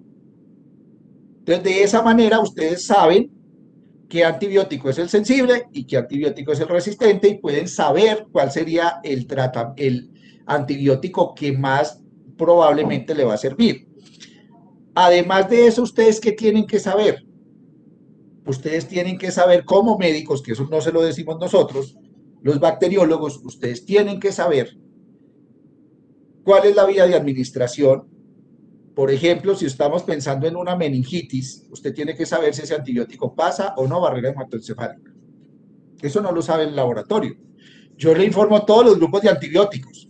Y usted puede tener un grupo de antibióticos, digamos cualquier cosa, que es sensible a moxacilina. Y usted llega y le aplica moxacilina a ese paciente y la moxacilina no pasa al líquido cefalorraquídeo. Pues no llega al líquido cefalorraquídeo. Y por más que sea sensible, pues no va a funcionar. Entonces usted tiene que saber la vía de administración, si se elimina por riñón o no, si se pasa barrera hematoencefálica, porque eso va a depender de la infección que tenga el paciente. Si el paciente tiene una infección intestinal y eso se elimina todo por riñón, pues entonces le va a quedar muy poquito al intestino y cosas así. Y si eso se elimina todo por ese, si no se absorbe casi, no se elimina por riñón, pues entonces no le sirve por una infección urinaria. Eso es lo que ustedes tienen también que aprender, y eso pues ustedes lo aprenden muy bien en toda la parte de medicamentos, las dosis, cada cuánto se da, por dónde se elimina, para poder que ustedes este examen que nosotros les estamos dando, pues lo puedan utilizar de la forma adecuada para hacerle el tratamiento al paciente. Hay otro método, es muy bueno, es excelente, pero pues es muy costoso. Generalmente no lo utilizamos, se llama el e-test. Es una mezcla bien interesante, es una tirita, por cada antibiótico hay una tira y ustedes ven aquí unos números. Cada número es un pedacito de la tira, está impregnada con una concentración de antibiótico. Entonces, este pedacito de acá está impregnado con 256 microgramos por mililitro de trimetoprim-sulfa, este 192, este 128, este 96, 64 y así. Entonces ustedes ven aquí un halo de inhibición en forma como de cono. Mírenlo acá. Miren la forma de conito aquí. Aquí es largo y termina en pequeño. Aquí donde termina el sitio donde, digamos, las bacterias tocan en la tira, ahí está la concentración. Entonces, en este caso, este antibiótico es sensible a partir de 2 microgramos por mililitro. Entonces, esto es muy bueno, este ITS es muy bueno, porque este no me da concentración, porque solo se determina en milímetros. Yo mido es el ancho del halo de inhibición, pero aquí sí le puedo dar la concentración. Le puedo decir, vea, es sensible a partir de 2 microgramos por mililitro. Ya usted con ese dato dice, 2 microgramos, esto sí me sirve. Porque si yo le doy 500 miligramos, eso se absorben hasta 50. No, perfecto, este lo puedo utilizar. En este no sabemos la concentración. Le estamos diciendo, es sensible de acuerdo con el valor de referencia, pero aquí sí le estoy dando la concentración del antibiótico. Y la mejor técnica, que es la que más recomienda, que recomienda la OMS, que ya casi todos los laboratorios se han migrado hacia ella, es el antibiograma por dilución en caldo o concentración mínima inhibitoria. Concentración inhibitoria mínima. Es la concentración mínima del antibiótico que inhibe el crecimiento bacteriano. ¿Cómo se hace eso? Se cogen estas cajitas, o pueden ser más grandes, más chiquitas, y se va cogiendo el antibiótico y se le van haciendo diluciones. Entonces miremos, por ejemplo, aquí vea, 1, 2, 8, 16. Entonces aquí hay 16 microgramos, aquí hay 8 microgramos, aquí hay 2 microgramos y aquí hay 1 microgramo. Esto debería ser 4. Si ustedes ven al ojímetro, esto está turbio, esto está turbio, esto está turbio y esto está completamente transparente. Entonces, el antibiótico en este caso, por concentración mínima inhibitoria, es funcional a partir de 16 microgramos por mililitro. Entonces, yo le reporto, sensible 16 microgramos por mililitro. Ya usted como médico dice, bueno, esto es una quinolona, esto se absorbe muy bien. Si yo le doy 500 microgramos, se supone que del orden de 30 a 50 microgramos hay en sangre, se necesitan solo 16, o sea que este antibiótico probablemente me sirve. obviamente de acuerdo a la ubicación de la infección y todo ese cuento. Miremos este otro antibiótico. Ustedes ven que hay un puntico y hay turbidez en todos. Este antibiótico es resistente. Ni siquiera en la concentración más alta que se testó funcionó. Miremos este otro antibiótico. Si ustedes lo ven, todo es sensible. O sea que este es muy bueno porque a concentraciones muy bajas el antibiótico va a funcionar. Y aquí sucede lo mismo que en el Kirby-Bauer. Nosotros ponemos diferentes grupos de antibióticos para que usted como médico elija qué antibiótico le va a dar al paciente.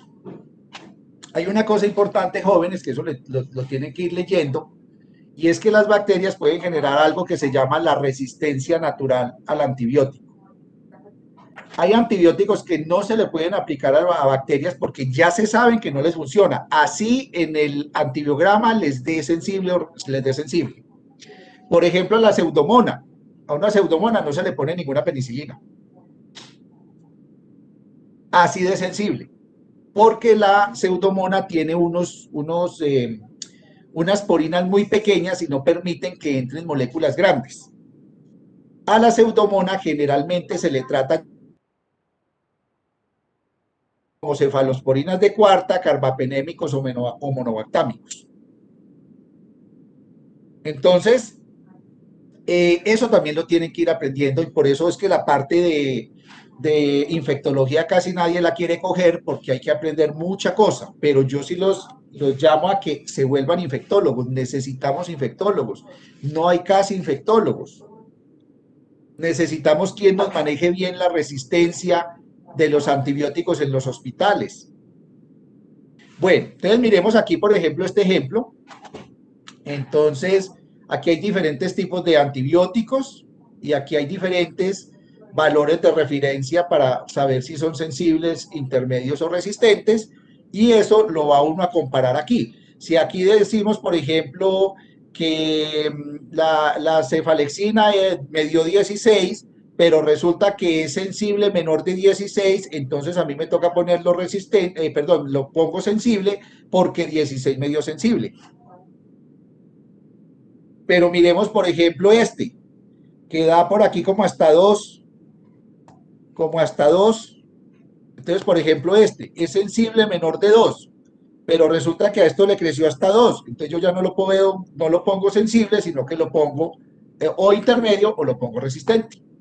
Entonces, eso depende de en la dilución y en la concentración del antibiótico donde a mí me esté creciendo o no el microorganismo. La ventaja es que esto ya se puede también automatizar y entonces ya hay equipos automatizados que leen el antibiograma y le leen todos los pocitos por luz. Entonces, donde haya turbidez, él ya lo considera resistente y donde pase la luz directamente lo considera sensible. Entonces, todo eso, estos son los 3 tipos de antibiograma que existen. Uno de los más comunes y el que más se ha utilizado es el Kirby-Bauer, pero recuerden que nos da los resultados en milímetros. El segundo es el ITES, que nosotros no utilizamos, y el tercero es la concentración mínima inhibitoria, que sí se utiliza y que sí se reporta. Y en los hospitales generalmente ya tienen equipos automatizados para hacer la lectura de esos equipos, de esos antibiogramas. Preguntas hasta acá.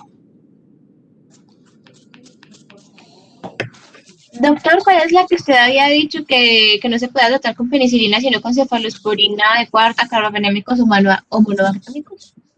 La pseudomona.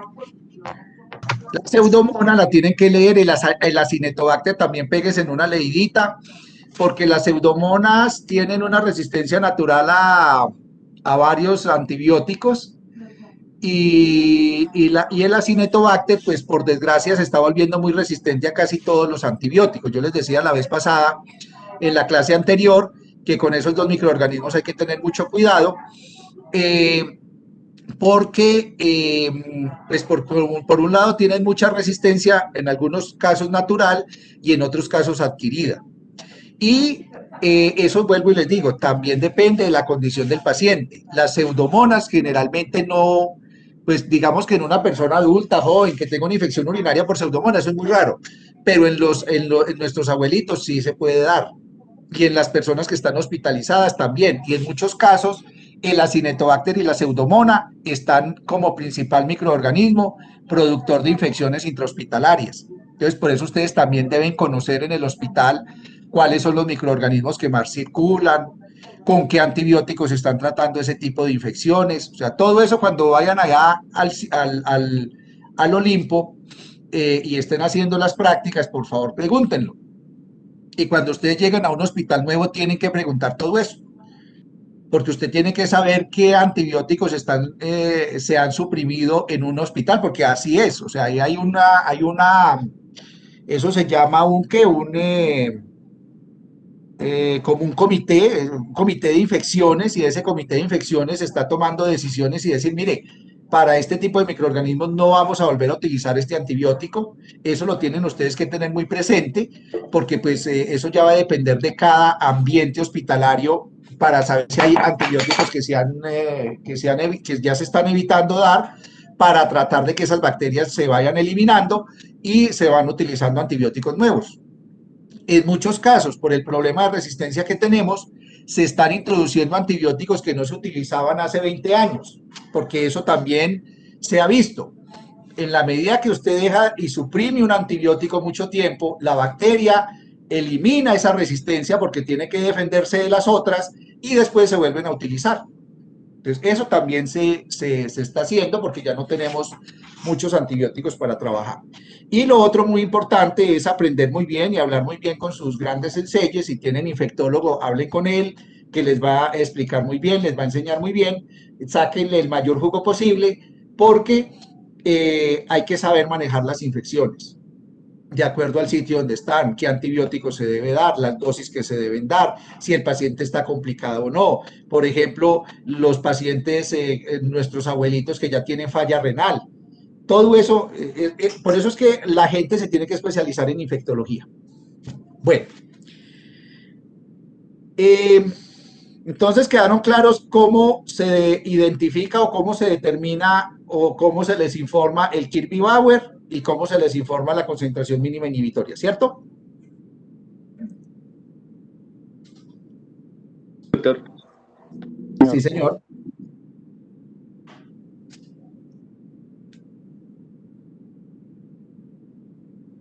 ¿Quedó claro? Sí, doctor. Listo.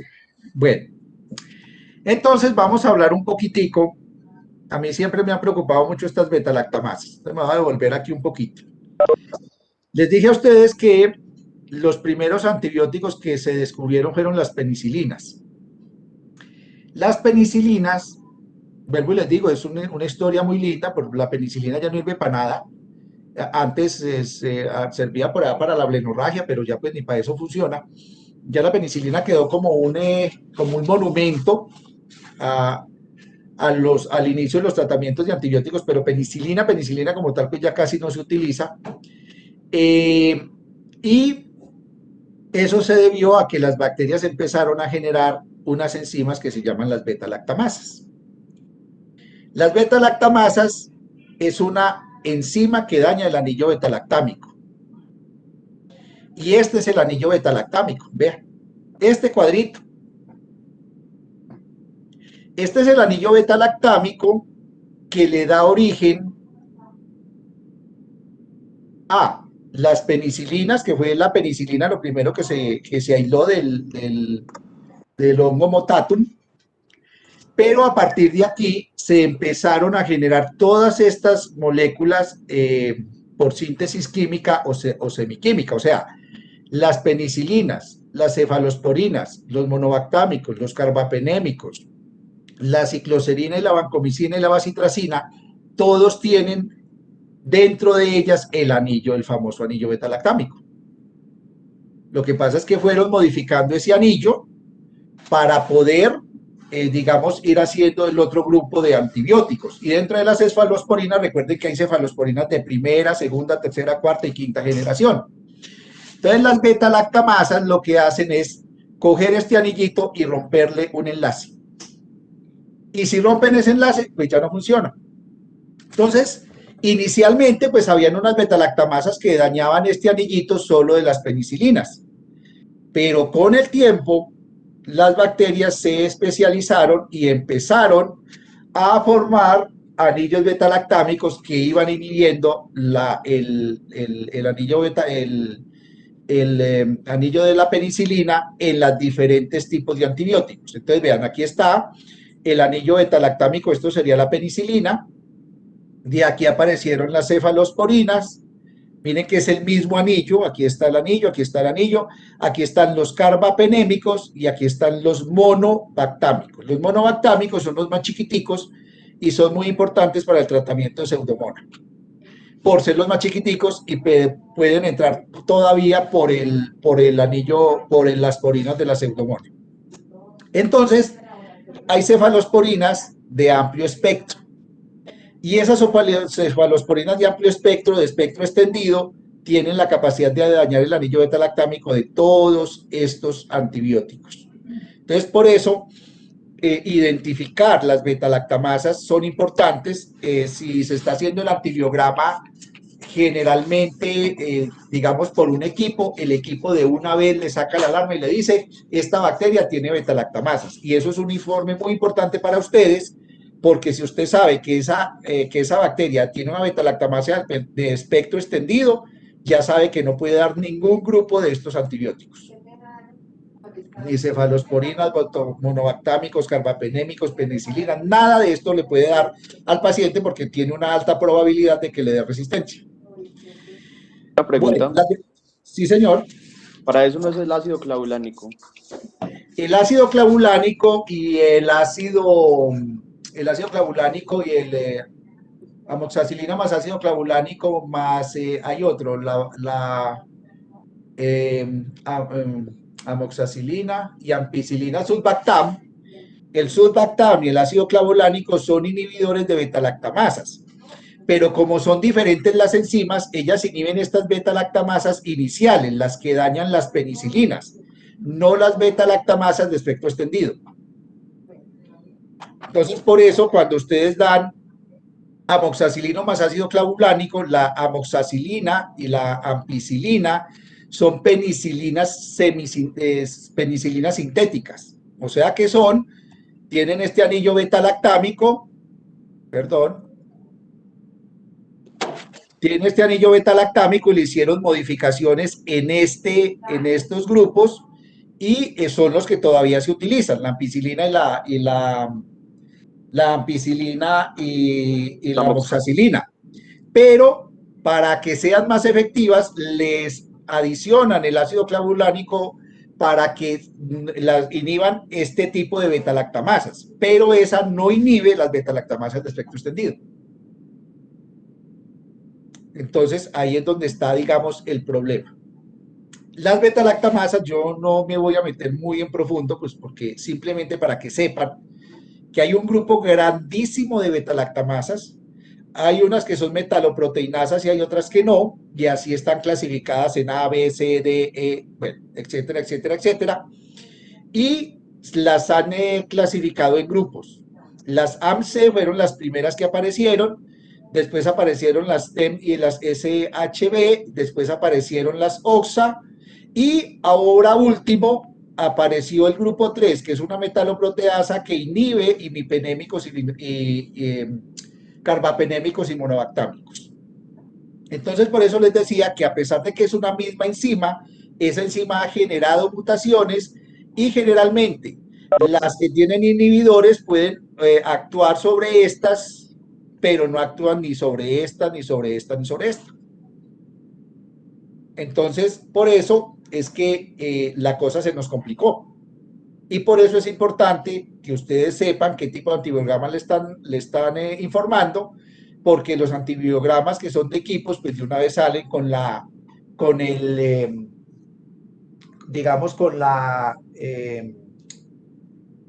alarma de si tiene una beta-lactamasa de amplio espectro.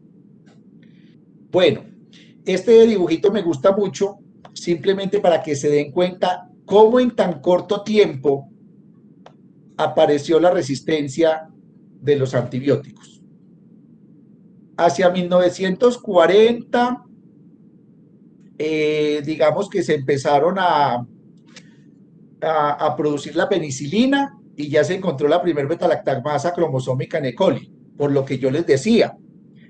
La penicilina ya estaba en contacto con los microorganismos hace mucho tiempo, pero pues nosotros no lo sabíamos. Entonces, por eso la resistencia llegó rápidamente. Imagínense, por aquí en esta década, en la 1920 y pico, 30 y pico, se descubrió la penicilina. Hacia esta década se puso a producir y ya teníamos beta-lactamasas. Bueno, por aquí en 1956 aparecen las cefalosporinas y ya hacia 1960 teníamos resistencia. Estábamos hablando de 4 o 5 años después de que se hicieron las cefalosporinas, que son moléculas modificadas, modificando el anillo beta-lactámico, y aquí ya se descubren las TEM1, TEM2 y SHB. Por aquí en 1976 aparecen los carbapenémicos y ya en 1980 estábamos informando los principales beta-lactamasas que estaban empezando a inhibir. Entonces, imagínense, los carbapenémicos, que son unas moléculas que nosotros, o que utilizan ustedes como médicos de última generación y último trabajo, ya tienen casi 45 años de haberse producido y llevan 45 años de estarse dándole a los pacientes, y por eso es que ya tenemos una resistencia alta a esas moléculas. En esta época había facilidad de producir antibióticos, pero ya para esta época no tenemos facilidad de tener antibióticos. Bueno, y este muñequito también me gusta, pues porque aquí pueden ver cómo en el 2005, mire la resistencia, el porcentaje de resistencia en este caso para Pseudomonas. Para el 2005 había este tipo de resistencia, estaba del orden del 15% para todos estos antibióticos, y a medida que ha pasado el tiempo, la resistencia ha ido aumentando. Miren ustedes, está llegando casi hasta el 30%. Si ustedes recuerdan, yo les había dicho que un antibiótico que tuviera una resistencia por encima del 20%, pues la idea es que no se formulara. Pero pues si no hay más, y si ustedes, hay casos también, que también conozco casos donde solo un antibiótico le sale, 1 o 2 antibióticos le salen intermedios, ni siquiera sensibles, intermedios. ¿Usted qué hace con un paciente que está grave y que tiene solo 2 antibióticos intermedios? Pues los tiene que dar, porque pues al paciente no le puede dejar sin nada. Bueno.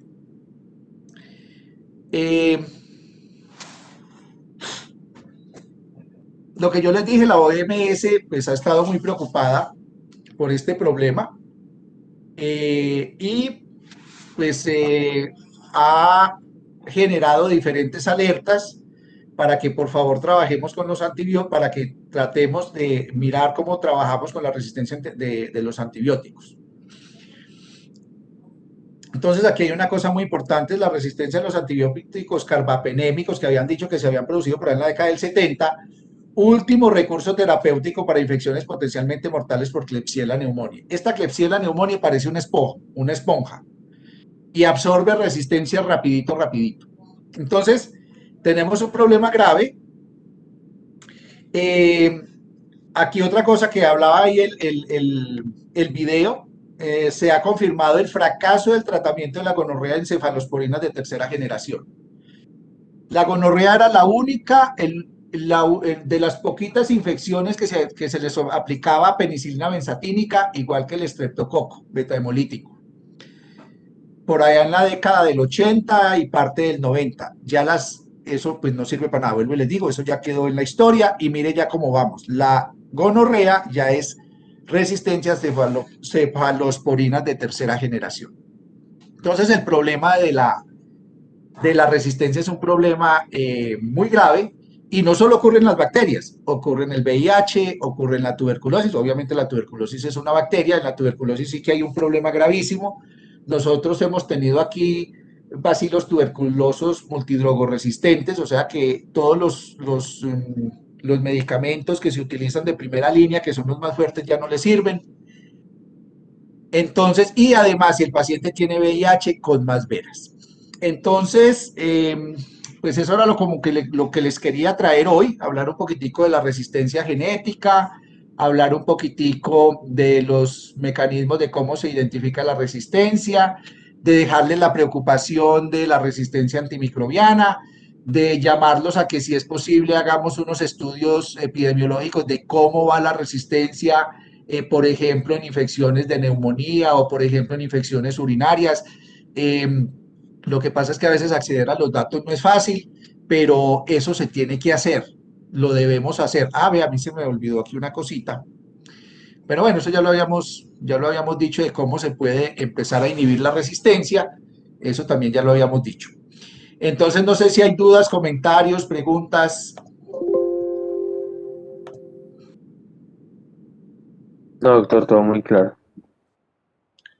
Más claro que el agua sucia. Listo, muchachos. Entonces, les agradezco mucho. Me tocó hablar mucho porque es que el tema para mí es muy importante y quería pues traerles por lo menos un bosquejito de las problemáticas que se tiene. Como les digo, los insto también a que cuando ya sean grandes ensayes se metan y hagan especialización en infectología. No hay muchos infectólogos en el país. Ahora con lo del coronavirus nos dimos cuenta pues que también sí que necesitábamos infectólogos.